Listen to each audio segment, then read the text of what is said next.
ஓம் நமோ நாராயணா. மார்கழி மாதம் 24ஆம் நாள், திருப்பாவை 24வது பாசுரம்.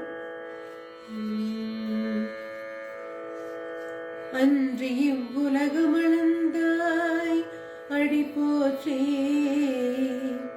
அன்றி இவ்வுலகமளந்தாய் அடி போற்றே, சென்றங்கு தென்னிலங்கை சற்றாய் திரள் போற்றி, சென்றங்கு தென்னிலங்கை சற்றாய் திரள் போற்றி, பொன்ற சகடமுடைந்தாய் புகழ் போற்றி, பொன்ற சகடமுடைந்தாய் புகழ் போற்றி, கன்று குணிலாவெறிந்தாய் கழல் போற்றி, கன்று குணிலாவெறிந்தாய் கழல் போற்றி, குன்ற குடையாவிடுத்தாய் குணம் போற்றி, குன்ற குடையாவிடுத்தாய் குணம் போற்றி, வென்று பகை கெடுக்கும் நின் கையில்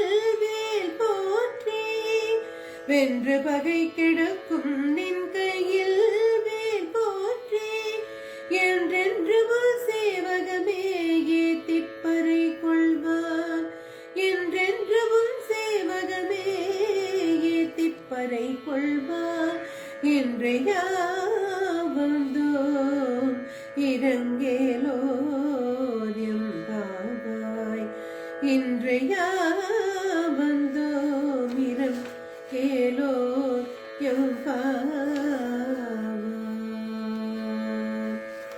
In this 24th verse, we see that the gopi is saying to Sri Krishna, in the days of yore, during the Kurukshetra war, Arjuna ordered Sri Krishna in the battlefield of Kurukshetra to park his chariot in between array of the two armies, and Krishna did so. So also now the gopis earnestly solicited him to walk out and ambush the royal throne by occupying it.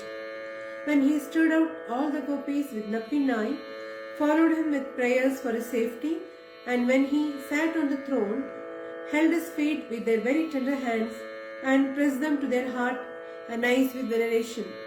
They beheld quickly the change in hue, and due to the walking till the throne and pressed by their hands. This reminded them of Sri Krishna's heroic feat of measuring the whole universe with his delicate feet.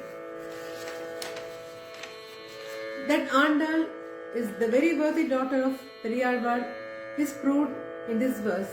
She says, "O Lord, you measured this universe for the sake of Indra, who was intent on getting back his kingdom, while Bali was after his fame.